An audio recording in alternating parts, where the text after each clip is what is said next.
Greetings and God bless. Welcome to another episode of Pass the Mic. I'm your host, Dr. Jamar Tisby. My co-host, Tyler Burns, couldn't be here with us today, but that actually works out because it means more one-on-one time with our guest. His name is Rasool Berry. He is one of 3 co-editors of a new book called The Whole Man, 40 Spiritual Reflections from Black Men on the Head, Heart, Hands, and Soul. This is a truly soulful conversation. We talk about what it means to be whole, to become whole. And this is a conversation for everyone. So ladies, tune in. And also, even if you're not Black, tune in because this is about becoming more healed, more human, more like Jesus. So we get into a lot of different topics, including how to avoid the traps of toxic masculinity. We talk about the process of putting together a book of 40 devotionals by lots of different contributors. And we talk about the brotherhood that occurred among the 3 editors as they pursued this process. So tune in and enjoy this conversation with Rasool Berry about the book, The Whole Man, which is available now wherever books are sold.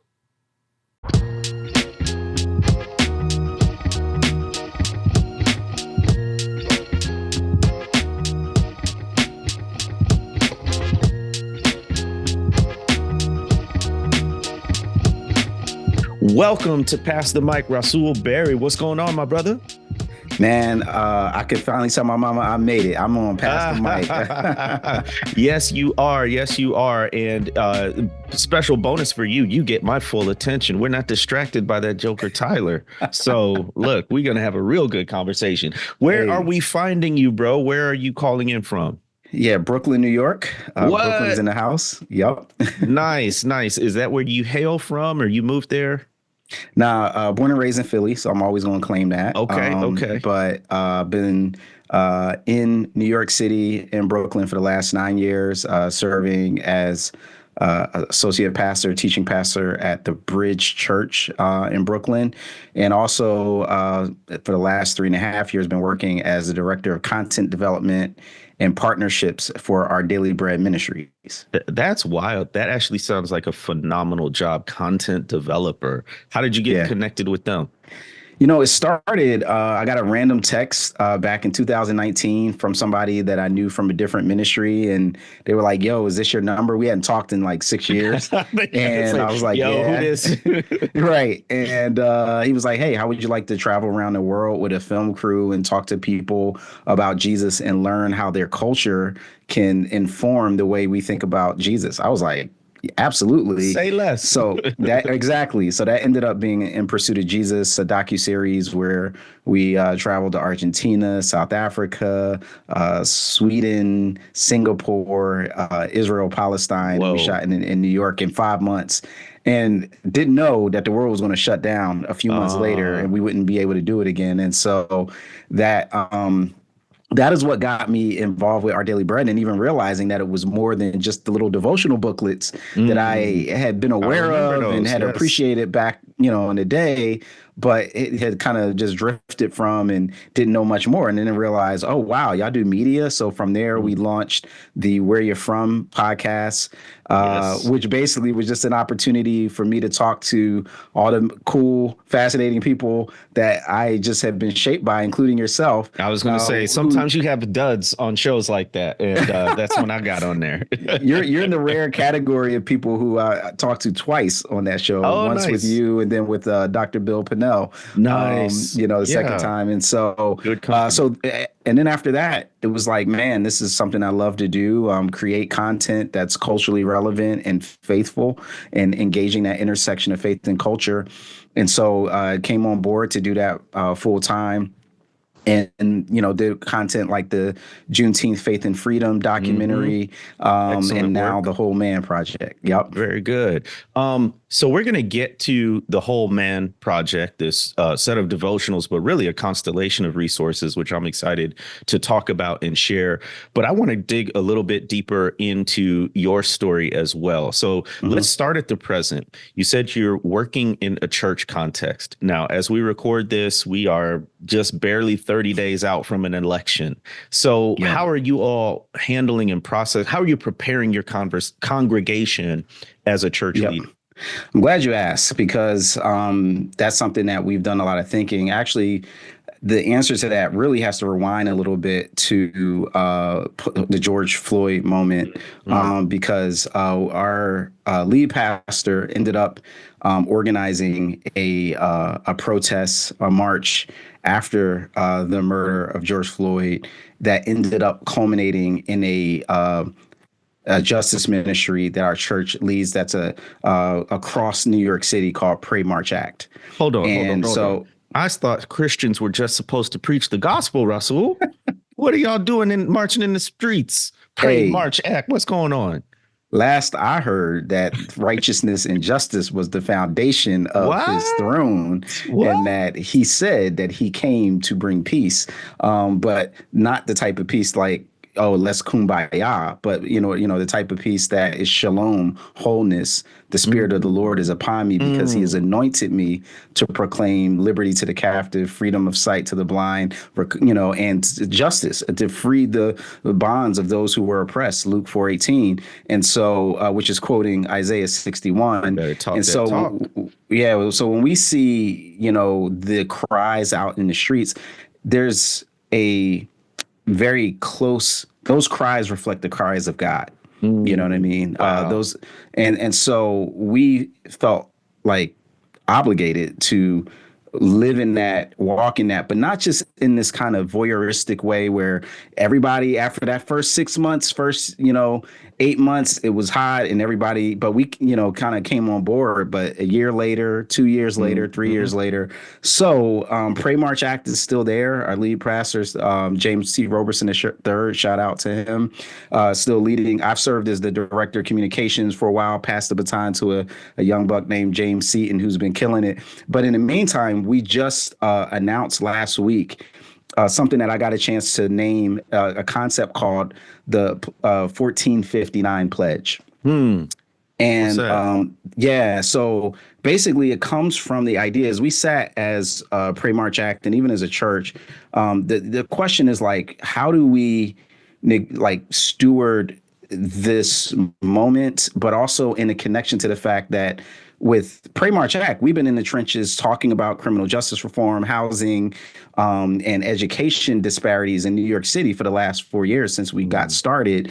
And as we looked at the lay of the land, we identified part of the problem is that people just Christians tend to look at voting as the full extension or full extent of what it means to be a kingdom citizen. And so there's 1,460 days between election cycles. You go 365 days times 4.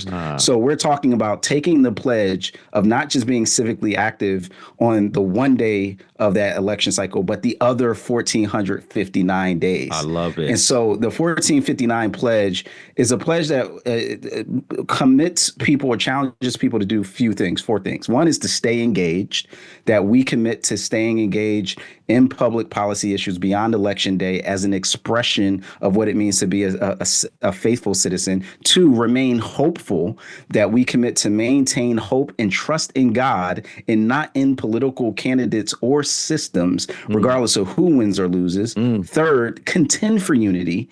We commit to maintain unity in the bond of peace and reject the divisions in the church that mirrors the political tribalism of society. 4, focus locally. We commit to focusing civic engagement efforts locally. And 5, and the last one, is pursue accuracy. We commit to seeking the truth in a time when deception and misinformation are used to sway the public. And so what we try to do is give, pastors and churches some resources to say, hey, if you think through this season in this broader sense, in the context, and we make the case, even though you can't see, a democratic republic in the pages of the Bible, but what you can see is that there are some elements and aspects of the way that our democracy has developed that reflect a sense of the Imago Dei, and that reflect a calling of us to show up, but to show up in a way where we're not just going through the extreme of either being completely disinterested or the extreme of trying to make this nation a kingdom of God, but that we're showing up as faithful citizens. I love all of those tenets. The ones that stick out to me are hope and accuracy. Hope is almost become, it is an actual 4-letter word, but almost become like a dirty 4-letter word. Yeah. In certain activist circles, like it's naive or somehow ignorant to have hope. So I'm so glad that you put that in there. As Christians, I think we're prisoners of hope. We believe in a Savior who was dead and resurrected. So it seemed Amen. as if all hope was lost, and yet he got up. Hey, and here's the other thing about that. The opposite of hope, despair, is a tool of distraction and discouragement. You see that part of the fomenting of division comes from the arousal of fear. That comes this gloom and doom that says, that one side says, unless the world is falling apart, and unless you choose me, then it won't. And I think that there's an overall sense of a need for a vision to say, this world is not my home. That doesn't disqualify me from being involved. That's kind of that, right. God, Jesus said, I'm not praying that they be out of the world, but they be in the world, but not of the world. And so that's where the hope holds together the reality, but also the hope of a better day. And I think if we embrace both of those things together, we can see clearly to say what needs to happen and not just react out of fear. I love that. And I often have said and have heard that, the opposite of hope is despair. And right along with that is apathy. Yes. Because hope, in my view, the way I try to describe it to people, hope is an action. It's a feeling, but it actually works. Yeah. It gets to work. And then the opposite, then despair makes you feel like, well, nothing matters. Nothing I do is going to make a difference. So why bother? And like you said, that's a tool of distraction. It's a tool of the enemy because it's just as effective to get you not to do anything as it is to get you to do the wrong thing. Because all you have to do for the wrong thing to continue is do nothing. So all of that. So hope is big. Accuracy is big. Because I just gave a presentation about white Christian nationalism, and it shows that the people who are most prone to trust far right news sources, like this is even further to the right than Fox News, they are more likely to be white Christian nationalism adherents. And we live in these information echo chambers where you cannot get a true word in because people are being inundated by this, honestly, disinformation, misinformation, outright lies. So I think, as people of faith, we know the truth will set us free. And what is the alternative? A lie that keeps us in bondage. So really excited about Pray, March, Act.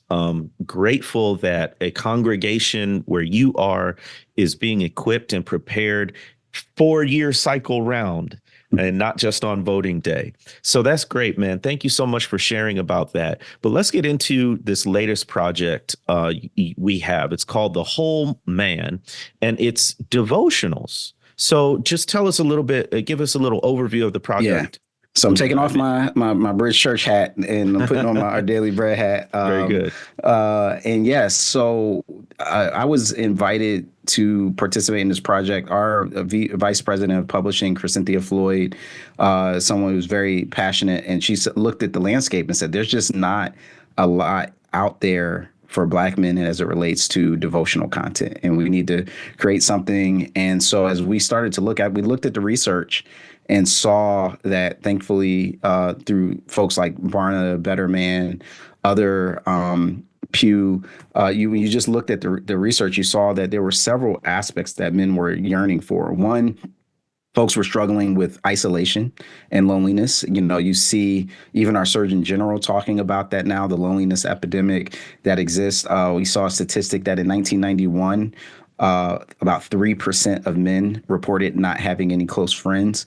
In 2019, that number went up to 15%. So wow. Multiply it 5 times. And then when you start talking about aspects of suicide rates in the African American male community in particular, 4 times that of African American women. And it's just been all of the kind of, diseases of despair have kind of crept up. And those things have impacted even, lowering numbers in terms of attending college, showing up at church. And so we realized that there were holistic challenges, even as it related to how I think about work and rest and and I know that's something that I've been grateful to hear Pastor Mike talk about those things and Sabbath over years and over time, you and Tyler. But as we were thinking about it, we were like, we want to approach a men's devotional, not just talking about one topic like relationships or porn or things like that, that kind of tend to be the focus. We want to talk about holistic of vision. And when we started that, it looked at the greatest commandment. Jesus says to love the Lord your God with all your heart, mind, soul, and strength. And so we said, well, let's start there as the foundation for what can make people whole, because Jesus is the epitome of a whole man. That was something that I got from Dr. Eric Mason in his book, Manhood Restored, and kind of looking at Jesus as the ultimate man. And so there's 40 devotionals and there's 10 for each section. So because head is expansive, how our thoughts about God and how we think rightly about ourselves. So we decided to lean into mental health because that was such a challenge and a crisis that has been emerged. So what does God have to say about our mental health, and how can we destigmatize that conversation oftentimes in the church? So that's what we focused on head. But we also talked about stuff like, is Christianity a white man's religion, and debunking that, and just right thinking about God. That's head. Heart, we focused on emotional health and relationships, that sense of isolation and community. Hands is a focus on our vocation and having a right theology about work and rest as well, and Sabbath. And then soul is in the Hebrew, nefesh, has to do with the whole of a person. It's not just this kind of non-corporeal essence, that's kind of more of a Greco-Roman idea, but is the all of us, the struggle that we have, right? So when you see, as a deer pants for the water, so my soul longs for you, right? That wrestling that we struggle, that we have with God. And so that was the fourth one. So we decided to put those pieces in the book for the whole man. But then in addition to that, we were like, we want to reinforce this idea that it can't just be an individual thing. And so we created 4 discussions with Black men around these issues, on head, heart, hands, and soul. And we made those discussions available. There's a discussion guide. They're on YouTube where you can check it out. But they also are a great companion to the book because it brings out those same themes. And then the last part of the suite of resources is we got my man Sho Baraka involved in the mix again. Like we did with Juneteenth. He wrote basically the anthem for Whole Man. It's called B. We shot the video for it. Folks are just so excited about it. It's an incredible song, to kind of be that soundtrack of what it means for us to be whole. So we got the video series, the music, the book, and the discussion guide. That's incredible. So it's one-stop shopping. You want to go through a devotional, 40 days. You got no excuses not to go out and get this book and access all of the resources. I want to go back to, you talked about the 4 parts, head, soul, heart, mind, hands, and soul. Yeah. So let's go back to the heart part. Let's go back to the relationship part. This is actually a co-edited book with you, Rasool Berry, with Dr. Malik Blade, and with Jerome Gay Jr. Tell us about your friendship and what in the process of writing this book, of putting it together, editing it, how did that affect your relationship? Yeah, that's a great question because I knew Jerome, like he had brought me onto his podcast a couple times to talk about like Juneteenth after we did the documentary, and we saw each other, and I saw Malik in him at the Courageous Conversations conference. Shout out Jude 3 and Lisa Fields, and so I knew that, again, just the principle of not being in isolation, that I didn't want to do this by myself. And so I invited and reached out to Jerome to say, hey, I've appreciated your work in ministry. I know you've pumped out a few books yourself. So like, how would you like to go about this? I'm thinking about, focusing on these 4 components: head, heart, hands, and soul. And he said, yo, my brother Malik wrote a book called The Whole Brother, that's Yeah. also focusing on Black men, and he uses the same, well, head, heart, and hands. Wow. And it was funny because I didn't even know him and Malik were brothers. Like, so then we brought Malik on. I heard about Whole Like Brother brothers, Mission. brothers, or like friends? Brothers, like Oh, biological wow. brothers. Okay. Yeah, Wow. I didn't know that yeah, either. yeah. Um, so I was like, man, this sounds great. I read the book, Whole Brother Mission, and he's a counselor, a therapist himself, and has this network to kind of help, Black men get connected with counseling. And so I was like, this is perfect. So you can kind of focus on the head part, and you can curate your contacts. Jerome, you can do, focus on heart. I'll focus on hands and soul. We can kind of do together.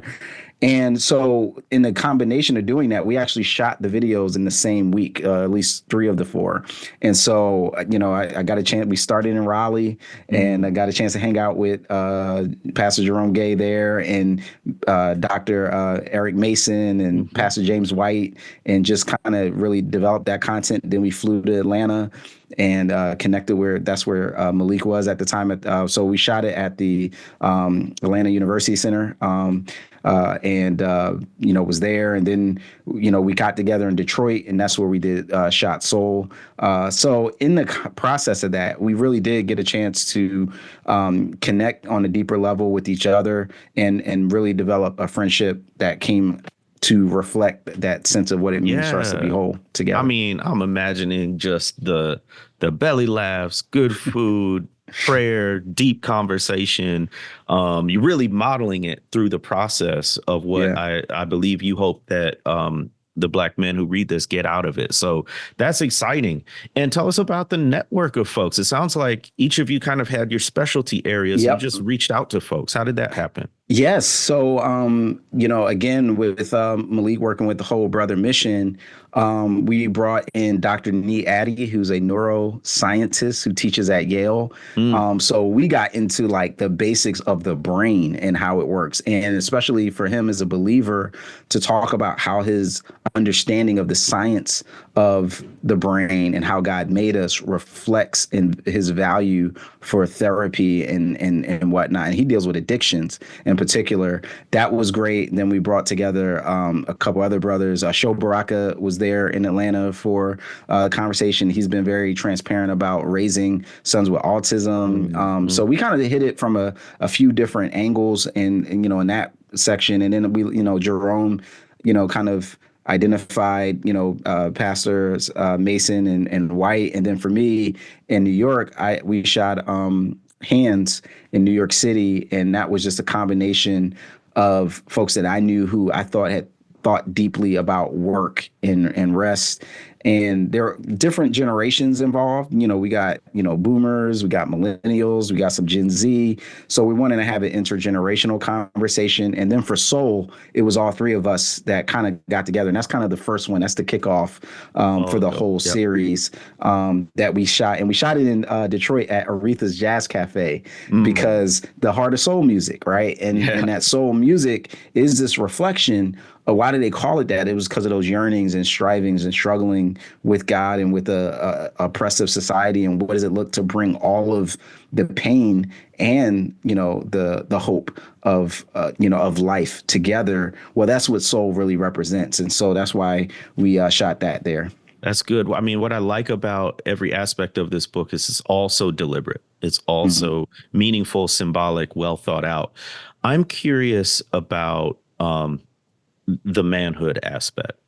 So at the beginning, you talked about there really not being a lot of resources specifically geared toward Black men. So what does the market look like?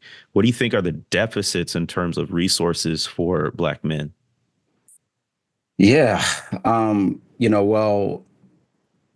First of all, there's a whole lot of chatter right now online about a high value man, high productivity man. Like you hear this on there's a whole cottage industry of podcasts and celebrities who are waxing eloquent about it. And oftentimes those are caricatures that are really much more informed by, certain sensibilities of wealth and acquiring it for yourself, or just having the sense of having it all together. Mm-hmm. And when you look at Jesus again as, a whole man, you see uh, that the person who should have been the main one that would be served, right, and would be flexing on people, is the one who says the Son of Man didn't come to be served, but to serve and to give his life as a ransom. So we see a sense of vulnerability where, a lot of times this aspect of a high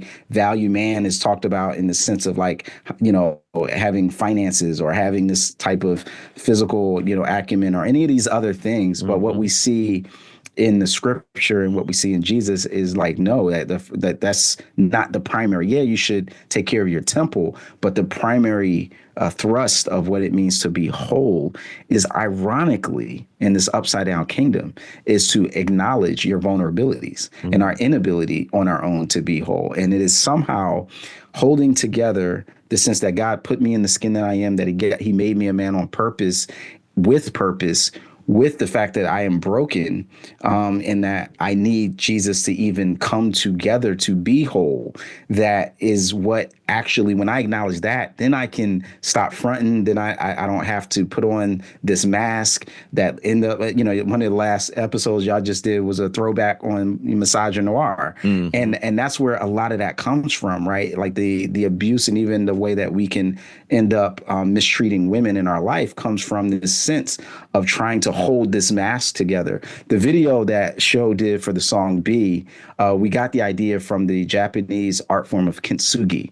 In Mm-hmm. kintsugi, it's it's a vase or some pottery that's broken in shards, and then it's put together using this beautiful gold adhesive that fills in all the cracks. And the reason why we saw that was such a compelling image for the video is because that's what God does to us. That He puts all of our whole aspects together when we're fully integrated, mind, body, soul, and community, and that we can only fully be made whole when we're in community and when we're trusting all of ourselves to God. And so when we look at the landscape, we just see that there's a deficit of those type of conversations, and especially that are sensitive and relevant to the Black experience. So like in Heart, you have Pastor White and Mason talking about coming from fathers who were hard because they had to be in growing up in a Jim Crow South, Yeah. but how now they want to show all of who they are, the vulnerable sides for their family, Mm-hmm. not just the hardness that was there by default, right? And that was ways in which our humanity got shrunk. And so part of the process of what is needed out there is content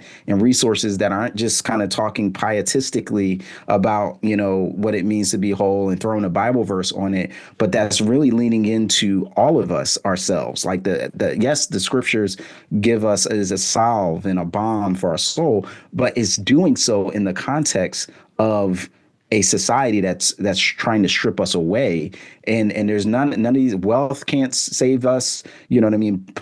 Prestige, women, none of those things. That Jesus is the only one that can save us and to make us whole. That's good. So you touched on this, but let's tease it out a little bit. What are some of you feel the unique challenges that Black men are dealing with in Yep. terms of masculinity, manhood, and being Yep. a whole man?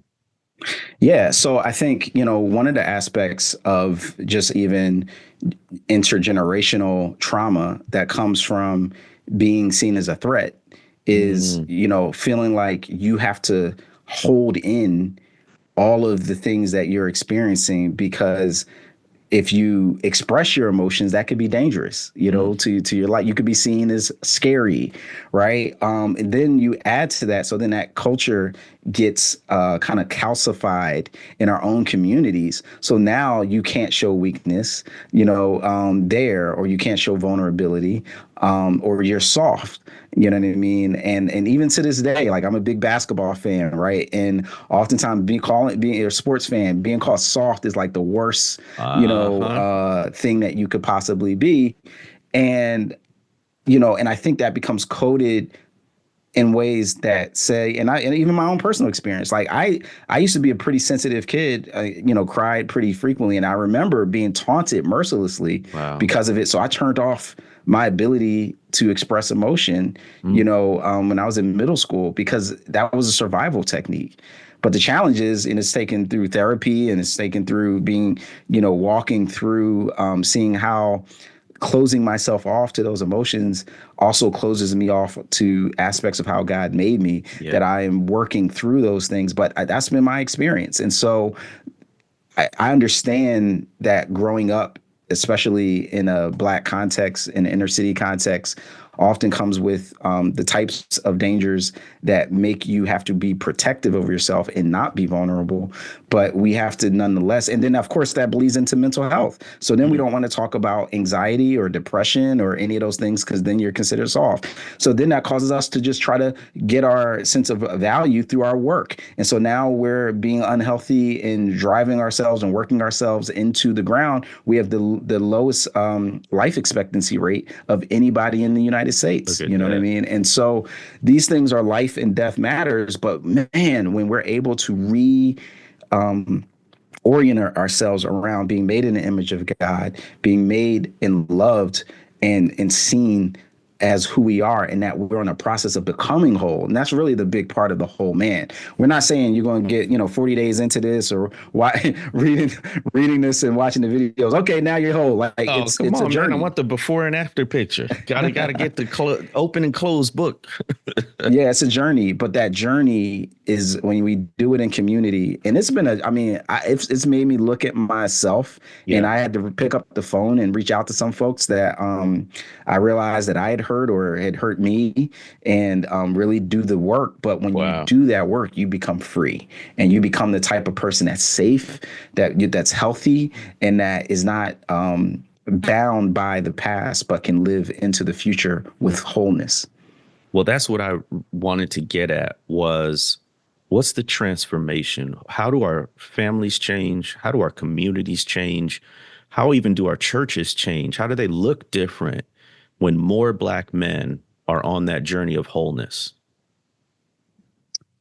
Oh, I mean, it's been beautiful. I've been able to do several screenings. So one of the things that we're doing with this, because these type of resources is great, you can, get it in with the Lord on your own, but we are best at growing in community, which is why we created the discussion guide. So what we've done is we've made ourselves available to host, screenings. I did one in Charlotte at the Park Church with Bishop Claude Alexander. And we had a great turnout, young men, older men there. And there was a poignant moment where one of the guys, and this wasn't my idea, but he said, hey, there were some high school kids there. He's like, could we have the high school, young men be separate? Because I feel like they might be more willing to talk and share and open up. And I was like, hey, if they want to do that, that's cool. I think that's a good idea.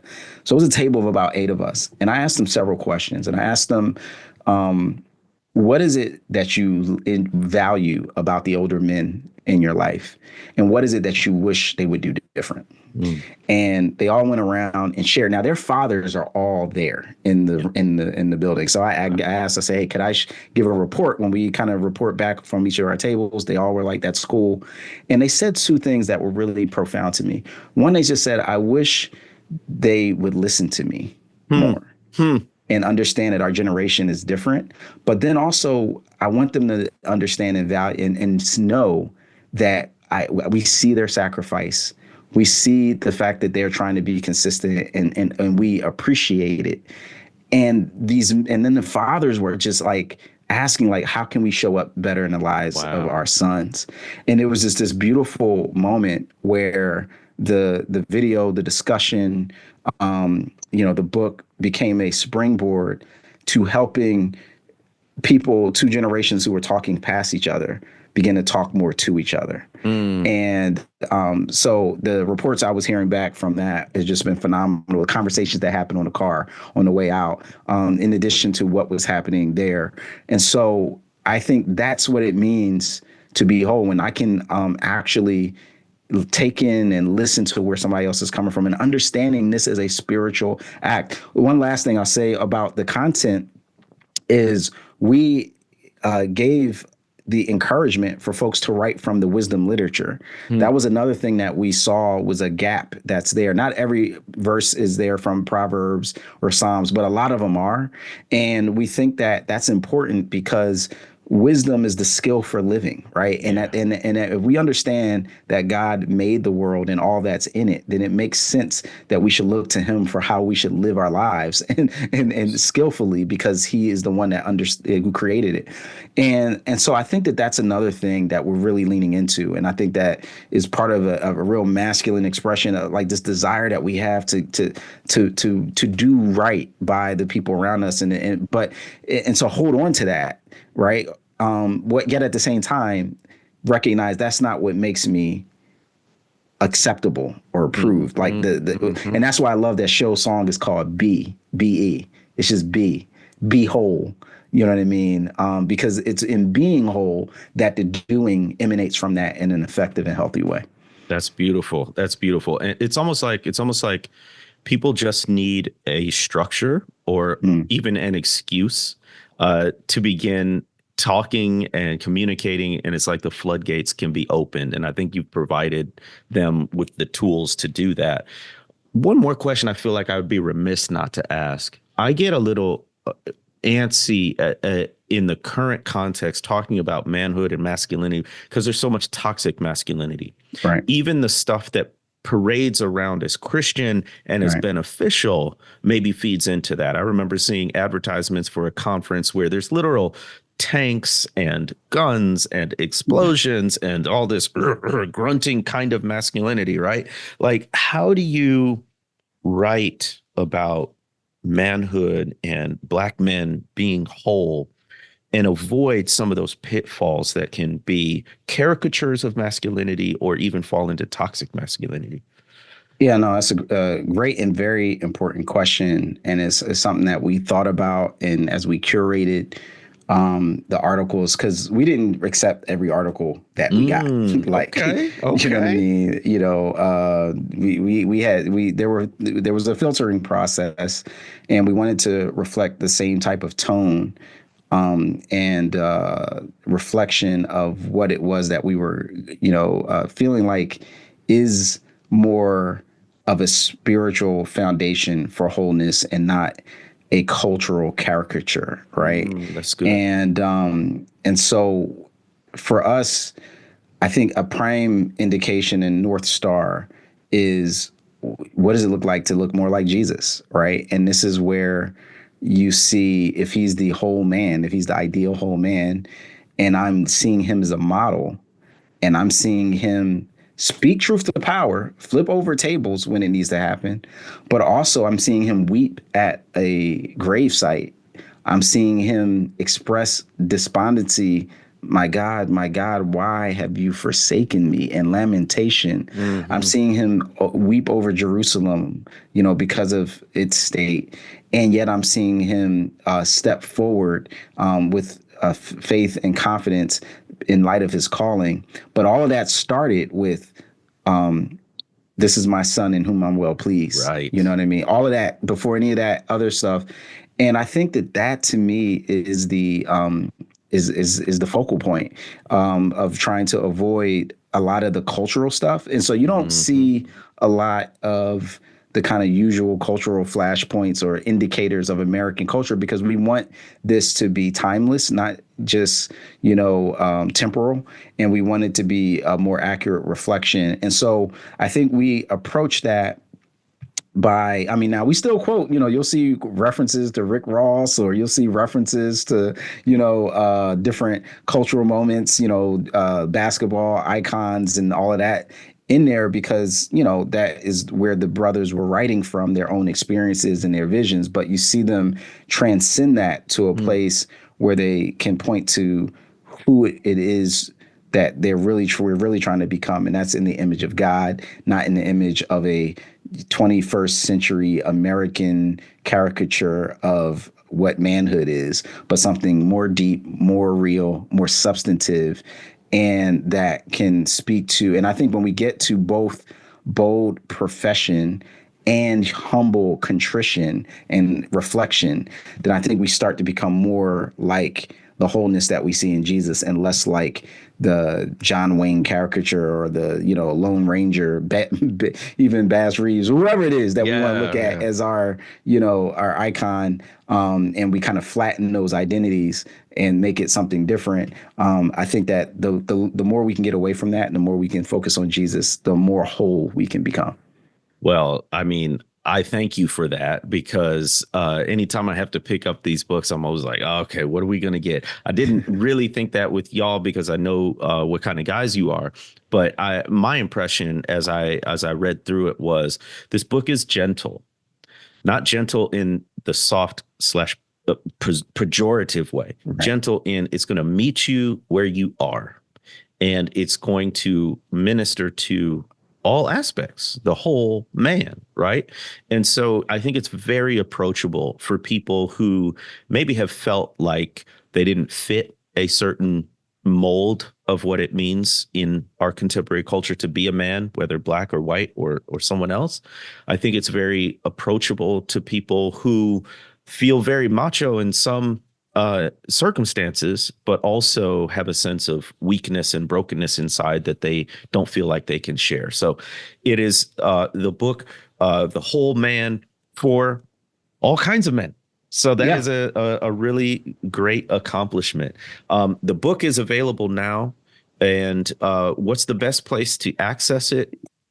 Yeah, well, I'm glad you mentioned that. And also because we have engaged in a partnership with the Witness Foundation since June. Actually, it's going a whole year where we have teamed up. And so we've created a discount, 10% off for all folks from the Witness. So if you go to experiencevoices.org/witness, then you'll see you got a special page that we've created just for you to get 10% off the book. And so check it out that way. The videos are available. You can point people to Amazon as well. But if you're watching from the Witness, go through the Witness link because you'll get the discount that way. And we'll put that in the show notes, experiencevoices.org/witness. Thank you for that. Yep, absolutely. And then I would say, too, support our brother Sho Baraka. He's doing some incredible work. Check out the video, the music video, and the song B, B-E, from him is his latest release. And yeah, just continue. And I would say, and I'm glad the last thing is that you mentioned that it's for everybody. Like we were very intentional in writing 40 spiritual reflections from Black men.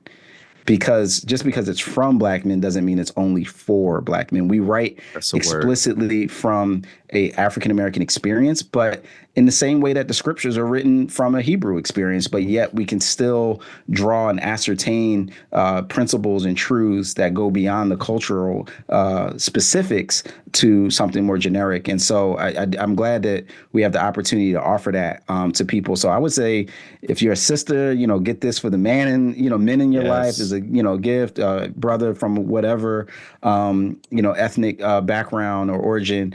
This is something that's been created, to bless us, and definitely check out the video conversations. I've seen firsthand how it kind of just sparks some richness and depth that is oftentimes missing in how we engage with each other. Be whole. Be whole. And brother, how can they follow you, Rasool Berry, and get more of what you got to give? Yeah. So on the socials, on IG, Rasool, Rasool B. Twitter, or I still call it Twitter. Rasool Berry, just full name. Facebook, same. The TikTok, I'm like, hey, same. I can't. I have to know my limits. I have to know, look, I'm from a different generation. I can't rock with every single thing that comes out. So that's right.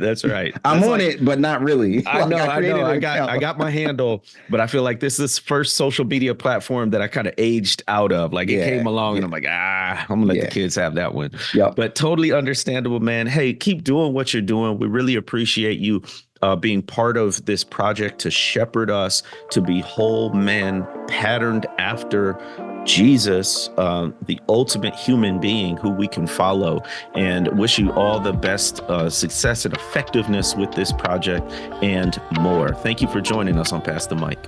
Man, the honor to be here. Thanks so much for having me.